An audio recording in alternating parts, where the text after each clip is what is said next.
The must-have cards in Madden 24. We are back here with another video. Today, I'm going to be going over 10 of the cards that I think are must-haves in Madden 24 Ultimate Team. Now, these aren't necessarily in order as well, to where it's like number 1 is the most must-have, but we're going to get it started right here at number 10. We're going to have some pieces in the secondary to go over first. The first one for me is going to be Antonio Cromartie, and this card right here is 6'2", 88 speed, has 87 acceleration. He has 90 man coverage. Now, the thing you're going to notice is the zone coverage is low, but there's a way to make this card hit both thresholds on all Madden if that's what you play. With the green zone strat card for CBs, that gets a +2 boost. And also Sean McDermott as a coach gives a +1 zone coverage boost. So he would hit 85 zone coverage. That is the threshold for all Madden. Now on all pro, it is 90. And I know hitting the major thresholds are really, really important, but at the same time as well, I think Antonio Cromartie plays like one of the best, if not the best corner in the game. And also he does have play ball and air aggressive. Now from an ability standpoint as well, he can get some pretty interesting things. He can get pick artists, which I think right now on defense, I think I would full send either the pick artists or potentially 3 unpredictables on the defensive line. Those are probably the 2 best AP setups that I see on defense. Now, he also could potentially get a medium route KO. I don't really think the KOs are great right now. Can get a short route KO as well. But again, for me, I would just full send the pick artists. And yeah, I think Cromartie is my number 2 CB in the game. I think he is absolutely godly. Now, this is one of the brand new cards with the Gridiron Guardian promo. Isaiah Simmons, I think he has a very strong argument for, I don't want to say best card in the game. He's probably top 5, top 3 card in the game. Isaiah Simmons is amazing. He's 6'4", and I think the height on DBs, I really like the taller DBs this year. What's kind of crazy is last year, I preferred DBs that were like 6'2", 6'1", not really like the 6'5", the 6'8" guys, because they kind of like really didn't turn their hips. I like the tall corners this year. I think with how good swatting is, getting like a larger player model can help you play some more things in zone or man. And also Isaiah Simmons, 88 speed, 87 acceleration. And again, he's a safety. He's 6'4". This is also the best user in the game, in my opinion. You could argue maybe Sean Taylor, who didn't make the list. Is that crazy? Is that crazy? I don't know. For all Madden, he's perfect. He hits the man threshold and the zone coverage threshold, both hitting 85. Doesn't have crazy good block shit, but again, in the box with that impact blocking, I think you can notice he can run through blocks. And also does have that play ball and air aggressive trait if you aren't going to use him. Now from an ability standpoint, again, really the main thing I think he gets is pick artist. I would not run lurker on him. I know if you are using him, you might think, hey, I'm going to run lurker on him. Would not recommend that. I would just run the pick artist ability. At number 8 for me, we have who I think is the best running back in the game, Walter Payton. Sweetness. Love this card, man. Love this card. This was the Bo Jackson replacement for me. Finally, by the way, finally. 89 speed, has 86 acceleration, 92 agility, 87 break tackle, 87 carrying as well with 87 change direction, 5'10". Love this Walter Payton card. Do I think he is that much better than Bo Jackson? No, but I just really think Walter Payton is the best running back in the game. And at my number 7 spot right here, I'm gonna have Michael Vick. I was debating whether or not to have him on this list, because is he must have? I think it's so scheme specific. I think in certain schemes, you would prefer the blonde bomber, Terry Bradshaw with his release. I think for the majority of people out there, this is still your best quarterback in the game. And really what it came down to for me was the speed, the 89 speed of Michael Vick. Why is that important? Well, when you play something like a 3-man rush, say they're double mabling you, double flatting you, and they're just sending 3. Being able to step up with Michael Vick can turn things where Terry Bradshaw, you know, he gets like 2 yards, 3 yards. Vick is getting 20. Vick is getting 10 yards. And I think that is really, really valuable. Also 90 throw power, hits all the accuracy thresholds. Also, he has that Slinger 1 release. I don't really like Slinger. I've been back and forth on Slinger 1 this year. Not the biggest fan of it. I don't hate it, but I'm really not that big of a fan of it either. Now, also the big thing though, is that gunslinger ability. If you run gunslinger on him, he is a must-have quarterback. He is. But again, it's hard to fit that in certain schemes. Like the offense I run tight slots halfback weak. I like to have 2 slot apprentices and an RB apprentice.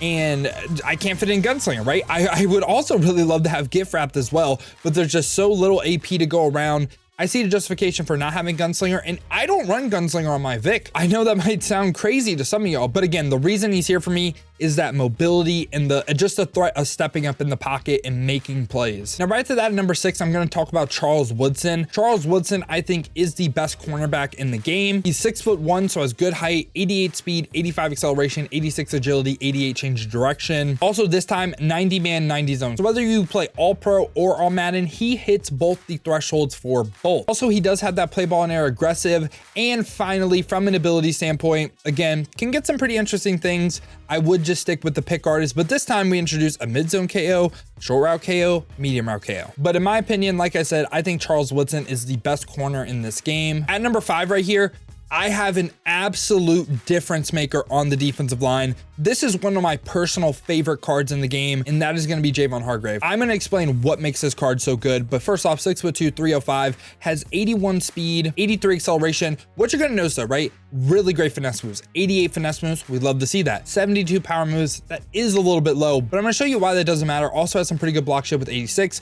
I would like to see the impact blocking be a little bit higher. That can affect things in the run game and the pass game, but the thing you want to look at on the card are the traits. He only has the spin and the swim move on yes, bull rush on no. What that means is we can essentially block out that power move rating because he's not going to use power moves. He's only going to use spin and swim, which are finesse move ratings. And if we compare his finesse moves to the top end interior lineman's pass block finesse, because those are the two ratings going at it, he is better than almost every single offensive lineman. I think that's why he's such a difference maker for me. I love this Javon Hargrave card. At number 4 for me, this is a card that you could potentially get for free if you watch the MCS, but Micah Parsons has been otherworldly for me. 87 speed, 88 acceleration for one of my outside rushers, 89 finesse moves as well, 81 power moves. If you weren't able to get Micah Parsons, either LT or DeMarcus Ware right here, honestly, could still see the argument for Bruce Smith as well if you want to do that. But yeah, man, Micah Parsons, like I was saying, otherworldly good. Also great block shit, impact blocking. This time he has all 3 pass rush traits on yes as well, which that's what we would really like. All 3 on yes, and a good balance between finesse and power moves. And also from an ability standpoint, you can go ahead and get things like unpredictable, pick artist. I know some people were talking about using him and using lurker. I wouldn't really do that. But like I said, man, I think he has just been an absolutely otherworldly pass rusher for me. And I wanted to include him on this list. At number 3 for me, this might be a card that you disagree with me, but the reason why he's here isn't necessarily how good he is as a center. It's the fact that he gives the motivator chem, and that's why I think Creed Humphrey, aka Country Strong, crazy card art by the way, I think that's why he makes this list. And when we take a look at his boost, right, he gives +1 strength to QB, center, right guard, left guard, also gives throw power to your QB. Now run block power, that's a fake stat, it doesn't do anything. Pass block power does do something, and it helps against the power moves, right? So I just love the boost he gives, even though it's really small, right? I think, you know, it makes a difference, and I think that is really, really valuable. And when you take a look at him compared to all the centers, right, he does have better stats as well. He's the best center stats wise, also gives that motivator chem on top, and that's why I think it's so nice to have him. Has 89 run block, 85 pass block finesse, 88 pass block power, which if we circle back, right, we talk about Javon Hargrave, he has 88 finesse moves, he has 85 pass block finesse. Now you see where Javon Hargrave, why he's winning so much, right? And if we take a look at Creed Humphrey's abilities, can't really get anything like a post up or anything, but again, I just love that motivator chem. That's why he made the list for me. Now number 2 and number 1, these are my personal favorite cards in the game. At number 2, it's going to be Mike Evans. This might surprise some of you, but Tyreek Hill did not make this video for me. Yes, the last 2 cards are receivers, and Tyreek Hill is not one of them for me. I think Tyreek Hill can get pressed. If you press Tyreek Hill in like a shaded down man scheme with safety help over the top in a deep blue, I think he can get pressed a lot. These 2 receivers, yeah, I think they do a lot better job of beating the press. First one up right here is Mike Evans. Mike Evans is 6'5", 231. So he has like a really big player model. 88 speed, 86 acceleration, and for route runnings hits 90 medium, 88 deep, thresholds on all pro, 90, thresholds on all Madden, 85. So he hits the medium and the deep on all pro. And if you have a coach strat card or an offensive strat card that pluses 1 to short route running, then he would hit all the thresholds. But for the most part, I think short route running might be the least important. Maybe that's a bad take, but like the zigs, the slants, drags, stuff like that, I think he's already gonna get open, right? Those are like design man beating routes. Now also from an ability standpoint, this is where he kind of loses me.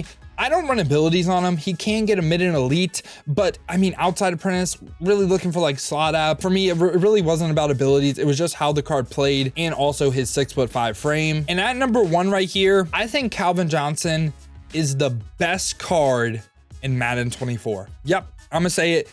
88 speed, 6'5". He is just a little bit better version of Mike Evans, because when we look at the short, the medium, and the deep, it's just better. He hits 90 medium, 90 deep, and 85 this time for short. So he hits all the major thresholds on all Madden. Also, when we look at his abilities this time, he can get things like the slot apprentice. He can also get deep out elite, short out elite. I don't really love these. Again, I just like the apprentices on him. But yeah, I really like this Calvin Johnson card, and that's why he's coming in at number 1. And yeah, guys, these were 10 cards that I think are must-haves in Madden 24 currently. I hope y'all did enjoy this video. If you did, make sure to leave a like and subscribe to stay up to date with the best cards in Madden. Now, if you guys want to see me stream live, use these cards live, check the links in the description, hit that Twitch with a follow. We've been grinding the streams over there, so I greatly appreciate that, and I would love to see y'all over there. Now, if you don't feel like heading over to Twitch and you want another video to watch, check this one out right here, because I ranked the best safeties in Madden 24.